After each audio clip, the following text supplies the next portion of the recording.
할렐루야. 우리 옆 분들과 인사하실 때 감사함으로 섬기겠습니다. 이렇게 한번 인사하실까요?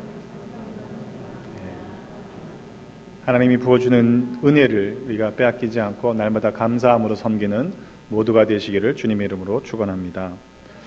지난 주간에 부흥회가 있었고요. 연이어서 엠마오 캠프에 다녀오신 분들의 경우에는 더 큰 은혜를 받으신 줄로 믿습니다. 이런 집회가 끝나고 나면 설교자로서 부담이 항상 생겨요. 강사님 말씀하셨지만 부흥사님들의 설교는 꿀물 같고 담임 목사 설교는 맹물 같아서 늘 부담이 됩니다. 그래도 주신 말씀처럼 맹물 같지만 그 안에 담겨있는 하나님의 말씀이 곧 생명수임을 잊지 마시고 은혜를 모두 누리시는 우리가 되시기를 주님의 이름으로 부탁을 드립니다. 어느 가정의 부부 사이가 별로 좋지 않았습니다. 날마다 싸우고 그런 일들이 있었죠. 근데 하루는 아내가 교회를 갔다 오더니요 갑자기 달라진 거예요. 그래서 남편한테 너무 잘해주는 겁니다. 뭔가 교회에서 있었던 일이 그 아내를 변화시킨 것 같기는 하는데 잘 모르겠어요. 그래서 감사하긴 하지만 궁금증이 생겼습니다. 그래서 너무 행복하니까 이 남편이 주일 직후에 일어난 일이니 아마 목사님 설교를 듣고 이렇게 됐나 보다 싶어갖고는 목사님께 갔습니다. 그리고 목사님 너무 감사합니다. 제가 너무 요즘에 행복합니다. 도대체 무슨 말씀을 하셨길래 아내가 이렇게 벽했습니까? 그 주일 설교 제목이 뭐였나요? 이렇게 물었습니다. 그랬더니 목사님이 난감해하며 대답했습니다. 원수를 사랑하라고 했는데요. 그랬다는 거죠. 여러분 사실 원수는요 관계 안에서 만들어지는 겁니다. 나랑 상관없는 사람은요 결코 원수가 될 수 없지요. 근데 그런 말씀들 하시잖아요. 남편이 왼수야. 자식이 왼수야. 원수도 아니고요. 왼수예요, 왼수. 아멘 하시면 안 되는데. 잘 생각해 보세요. 원래는 그 관계가 사랑해야만 하는 관계가 아니던가요? 언제부터 무엇 때문에 그 사랑의 관계가 변질되어서 왼수가 되고 말았던 것입니까? 루이스 스미스라는 분은 이렇게 말했습니다. 분노는 우리가 생존하고 있으며 건강하다는 신호다. 그러나 미움은 우리가 병들었으므로 치유를 받아야 한다는 신호다. 건전한 분노는 사태를 개선하도록 활기를 넣어주지만 그러나 미움은 사태를 더욱 악화시킬 뿐이다 라고 그렇게 말했습니다. 그것이 어떻든 간에 결국 그 미움이나 분노는 그 화는 내 안에 있는 것인데 결국 그 내 안에 자리 잡은 미움이 결과적으로는 나를 해치게 된다는 사실을 우리는 알아야 합니다.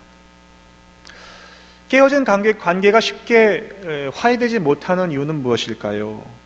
용서하지 못하기 때문이죠. 다른 말로 바꾸면 서로 사랑하지 못하기 때문입니다. 오늘 본문 속에서 주님은 아주 단순 명료하게 말씀하십니다. 제자들에게 서로 사랑하라. 그것은 새 계명 명령입니다. 선택의 문제가 아닙니다. 너희가 내 제자라면 서로 사랑해야 한다는 것이지요.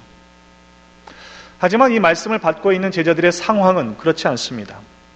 서로 사랑할 만하지 않습니다. 본문 직전에 보면요. 가룟 유다가요. 예수님을 팔아 넘기려고 나간 상황입니다. 그리고 나서 지금 이 말씀을 하시는 거예요. 서로 사랑하라. 게다가요. 예루살렘 입성 전부터 제자들은 서로에게 분한 마음을 가지고 있었습니다. 세베대의 아들 야고보와 요한이 자신들을 주의 오른편 왼편에 세워달라고 요구했기 때문이죠. 그런데 그 사실을 나머지 10제자가 듣고요. 야고보와 요한에게 화를 냈다고 말씀하고 있죠. 마태복음에서도 그 장면을 기록하고 있는데 두 사람이 그 어머니의 치맛바람 뒤에 숨어 그렇게 유구한 것으로 묘사되고 있습니다. 마태도 10제자가 그 두 형제에 대하여 분히 여겼다라고 기록하고 있습니다. 여러분 생각해 보세요. 그런 감정이 하루 이틀 만에 사라질 수가 없죠. 왜냐하면 그 갈등의 근원이 자리 다툼에서 비롯되었기 때문입니다.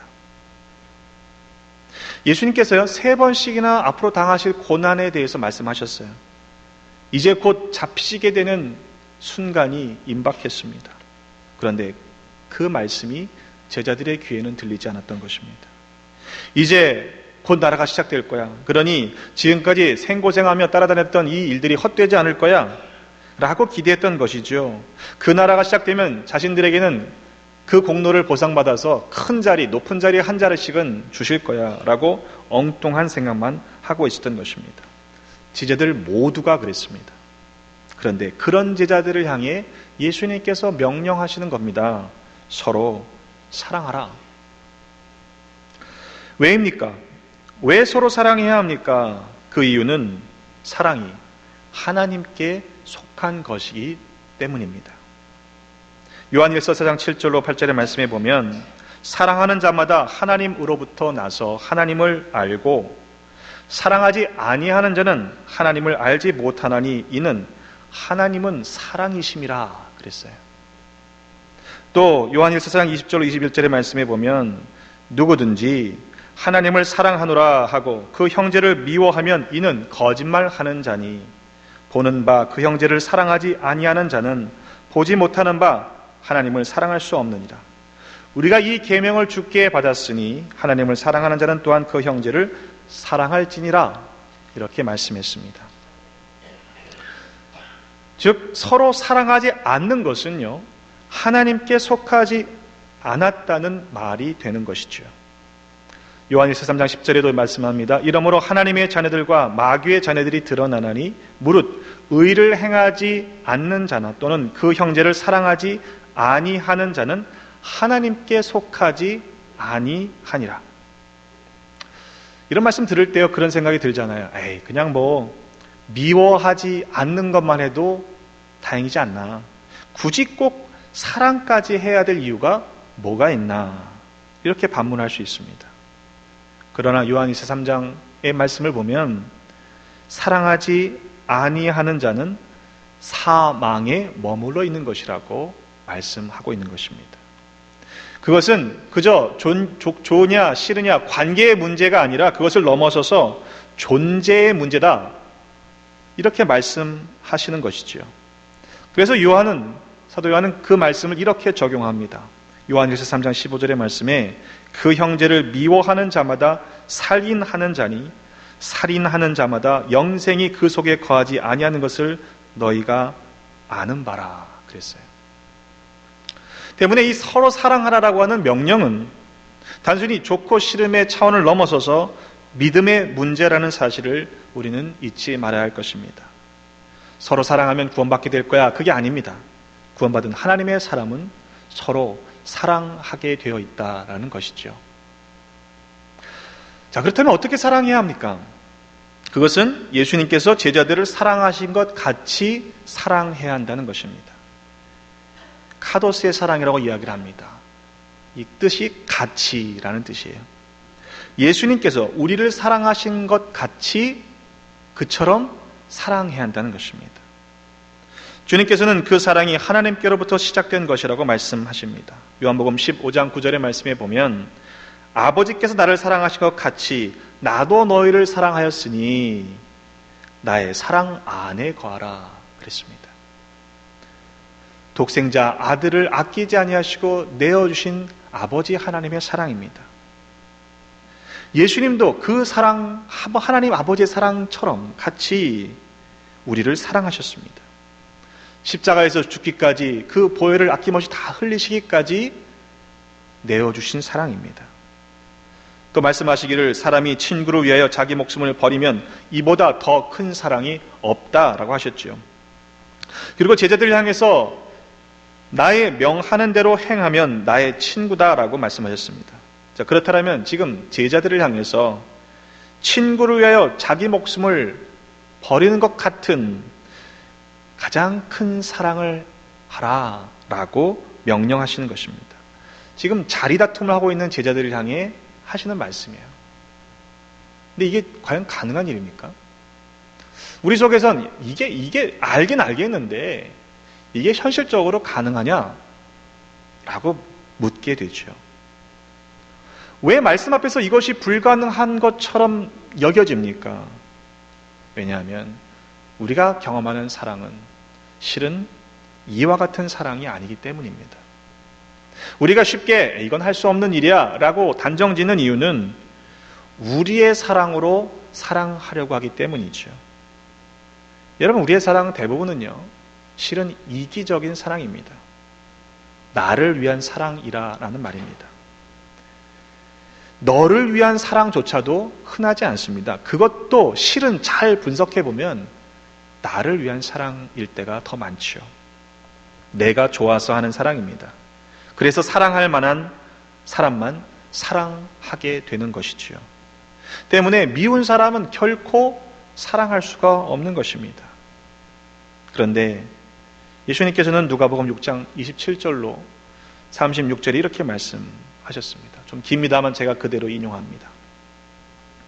너희 원수를 사랑하며 너희를 미워하는 자를 선대하며 너희를 저주하는 자를 위하여 축복하며 너희를 모욕하는 자를 위하여 기도하라. 너의 이 뺨을 치는 자에게 저 뺨도 돌려대며 내 겉옷을 빼앗는 자에게 속옷도 거절하지 말라. 내게 구하는 자에게 주며 내 것을 가져가는 자에게 다시 달라 하지 말며 남에게 대접을 받고자 하는 대로 너희도 남을 대접하라. 만일 너희가 너희를 사랑하는 자만을 사랑하면 칭찬받을 것이 무엇이냐? 죄인들도 사랑하는 자를 사랑하느니라. 너희가 만일 선대하는 자만을 선대하면 칭찬받을 것이 무엇이냐? 죄인들도 이렇게 하느니라. 너희가 받기를 바라고 사람들에게 구워주면 칭찬받을 것이 무엇이냐? 죄인들도 그만큼 받고자 하여 죄인에게 구워주느니라. 오직 너희는 원수를 사랑하고 선대하며 아무것도 바라지 말고 구워주라. 그리하면 너희 상이 클 것이요 지극히 높으신 이의 아들이 되리니 그는 은혜를 모르는 자와 악한 자에게도 인자하시니라. 너희 아버지의 자비로우심 같이 너희도 자비로운 자가 되라. 이렇게 말씀하셨습니다. 오늘 본문을 짧게 읽었습니다만 오늘 본문이 시작되는 13장 1절로 2절에 보면 이런 말씀이 있습니다. 유월절 전에 예수께서 자기가 세상을 떠나 아버지께로 돌아가실 때가 이른 줄 아시고 세상에 있는 자기 사람들을 사랑하시되 끝까지 사랑하시니라. 그런데 그때가 어떤 때입니까? 마귀가 벌써 시몬의 아들 가롯 유다의 마음에 예수를 팔려는 생각을 넣었더라. 이어지는 본문의 말씀이에요. 주님의 사랑은요, 사랑할 만해서 사랑하신 사랑이 아니라는 것이죠. 조건적인 사랑이 아닙니다. 그 시점에서 가룟 유다가 자기를 팔려는 그 마음을 품었음을 아시고도 끝까지 사랑하셨습니다. 우리가 아직 죄인 되었을 때에 확증해 주신 하나님의 사랑인 것이지요. 때문에 우리가 경험하고 우리가 알고 있는 사랑으로 기준을 삼지 마시기를 바랍니다. 하나님이 나중에 내가 그런 사랑 너희한테 베풀 거야 라고 약속하신 게 아니잖아요. 이미 그 사랑은 우리에게 이루어진 사건입니다. 본문에서는 제자들에게 말씀하시는 그 시점으로 볼 때는 앞으로 예수님께서 그런 사랑을 베푸실 것을 이야기하신 십자가 사건의 이전의 일이었지만 이 말씀을 받은 우리에게는 이미 십자가에서 달려 죽으신 주님의 사랑을 받은 상태라는 것을 우리는 기억해야 합니다. 제자들에게 친히 가장 큰 사랑을 보여주셨고 우리에게 그 사랑을 베풀어 주셨던 것이죠. 때문에 먼저 우리를 사랑하신 그 하나님의 사랑을 기억하시기를 간절히 바랍니다. 그렇다면 우리도 그렇게 사랑하게 될 줄로 믿습니다. 요한일서 4장 11절로 12절에 이렇게 말씀합니다. 사랑하는 자들아, 하나님이 이같이 우리를 사랑하셨은즉 우리도 서로 사랑하는 것이 마땅하도다. 어느 때나 하나님을 본 사람이 없으되 만일 우리가 서로 사랑하면 하나님이 우리 안에 거하시고 그의 사랑이 우리 안에 온전히 이루어지느니라. 이렇게 말씀했습니다. 자, 그런데 이 서로 사랑하라라고 명령하시는 그 궁극적인 이유는 제자들만을 위한 것이 아니었습니다. 너희가 서로 사랑하면 이로써 모든 사람이 너희가 내 제자인 줄 알리라. 바꿔 얘기해 보면 그것은 또한 모든 사람들을 위한 것이다 라는 말씀입니다. 모든 사람들이, 제자들이 서로 사랑하는 것을 보면 야, 저 사람들이 예수님의 제자들이 맞구나 이렇게 인정하게 될 것이라는 말씀이죠. 근데 그 말씀 속에서 우리가 생각해 봐야 할 건요, 바꿔 얘기해 보면 서로 사랑하지 않는 사람들은 예수님의 제자다라고 말할 수 없다라는 것입니다. 왜냐하면 예수님은 친구를 위해서까지도 당신의 목숨을 내어주신 분이시기 때문에 그렇죠. 그의 제자라면 마땅히 서로를 사랑할 수 있어야만 하는 것입니다. 때문에 교회 안에 서로 사랑한다라고 하는 것은요, 최대치가 아니고요, 최소치입니다. 그건 기본이에요. 그 모습을 보면서 템파베이가 야, 템파 한인연합감리교회 교인들은 진짜 주님의 제자가 맞구나, 이런 이야기가 나와야 되는 거죠. 여러분들이 들으시는지 모르지만 저도 가끔씩 종종 교회에 대한 소문들을 이런저런 루트를 통해서 간접적으로 듣습니다. 근데 어떨 때는요, 좋은 이야기도 있지만 어떨 때는 부정적인 이야기들도 있어요. 늘 말씀드립니다만 그 소문을 누가 만들어내는 걸까요? 실은 우리 안에서 나가는 이야기들이겠죠. 우리가 서로 사랑하면요, 세상은 우리가 주님의 제자인 줄 알게 될 줄로 믿습니다. 때문에 우리 모두 서로 사랑하며 살아가시는 그런 아름다운 주님의 제자들이 되시기를 주님의 이름으로 부탁을 드립니다. 또한 서로 사랑한다라고 하는 것은요, 주님을 위한 일이기도 합니다.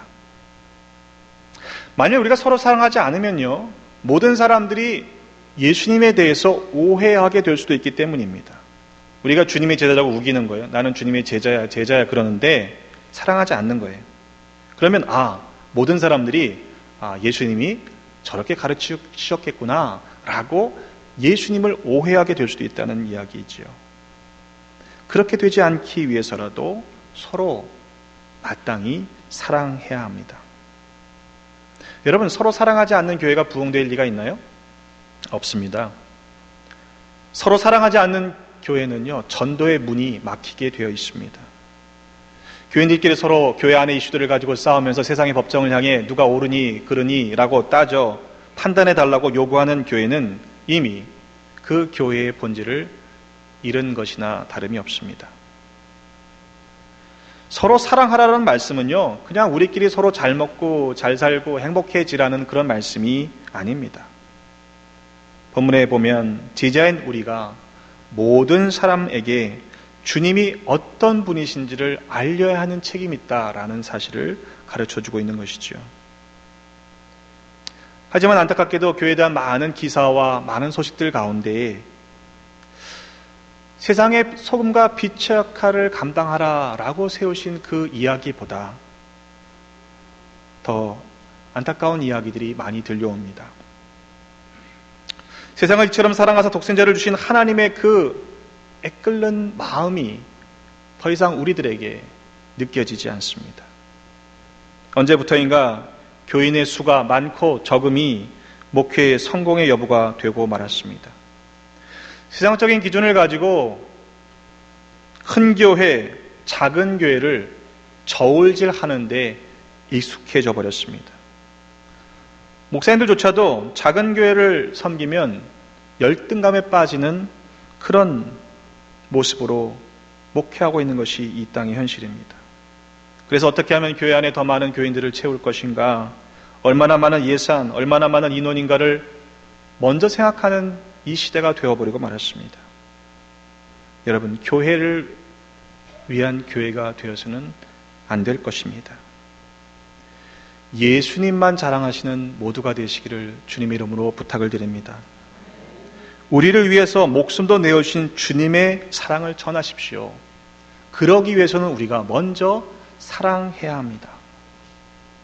교인들끼리 서로 사랑하지도 못하면서 어떻게 예수님을 전할 수 있겠습니까?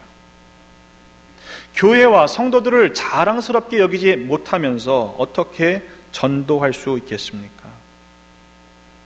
모든 사람들이요, 우리가 서로 사랑하는 것을 보면서 예수님의 제자들이 맞구나 라는 사실을 알게 될 줄로 믿습니다. 우리들의 사랑을 통해서, 섬김을 통해서 주님이 어떤 분이신지를 알게 될 것입니다. 그것이 우리들이 매일매일 신실하게 서로 사랑하며 살아가야 하는 이유인 것입니다. 사랑합시다, 사랑합시다 수없이 말은 잘하는데요, 우리의 실제 삶에서 사랑하지 않으면 소용이 없는 것이죠. 사랑이 있느니 없느니, 그것이 가능하니 불가능하니 말로만 하지 말고 서로 사랑하며 살아가는 우리가 되시기를 주님의 이름으로 축원합니다. 우루과이의 작은 성당의 벽에 이런 기도문이 써 있다고 합니다.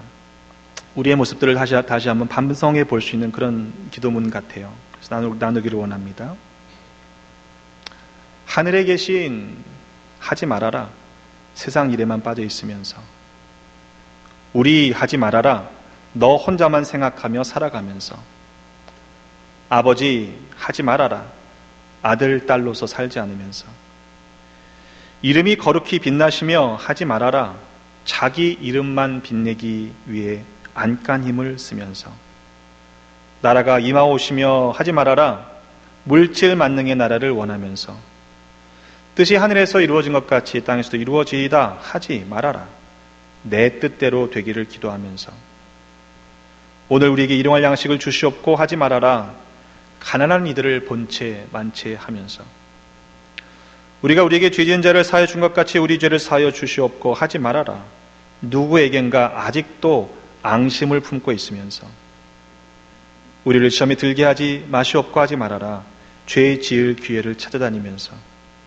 다만 악에서 구하소서 하지 말아라, 악을 보고도 아무런 양심의 소리를 듣지 않으면서. 어쩌면 우리가 들어야 할 소리가 아닌가 싶습니다. 요한일서 3장 17절로 18절에 이렇게 말씀합니다. 누가 이 세상의 재물을 가지고 형제의 궁핍함을 보고도 도와줄 마음을 닫으면 하나님의 사랑이 어찌 그 속에 거하겠느냐. 자녀들아, 우리가 말과 혀로만 사랑하지 말고 행함과 진실함으로 하자 그랬습니다. 말과 혀로만 사랑하는 자가 되지 마시고 행함과 진실함으로 서로 사랑하는 우리 모두가 되시기를 주님의 이름으로 부탁을 드립니다. 우리가 주님의 제자라면 그렇게 서로 사랑하게 될 줄로 믿습니다. 기도하겠습니다. 사랑의 하나님, 독생자 아들을 내어주시기까지 우리를 사랑하여 주셨으니 감사드립니다. 사랑의 도구로 살아가야 함에도 불구하고 이런저런 이유로 인해 서로 사랑하지 못했음을 회개하오니 용서하여 주옵소서. 이후로는 온전히 주님의 사랑을 전하는 제자들이 되게 하여 주옵소서. 목숨까지 내어주신 친구 되신 예수 그리스도의 이름으로 기도드립니다. 아멘.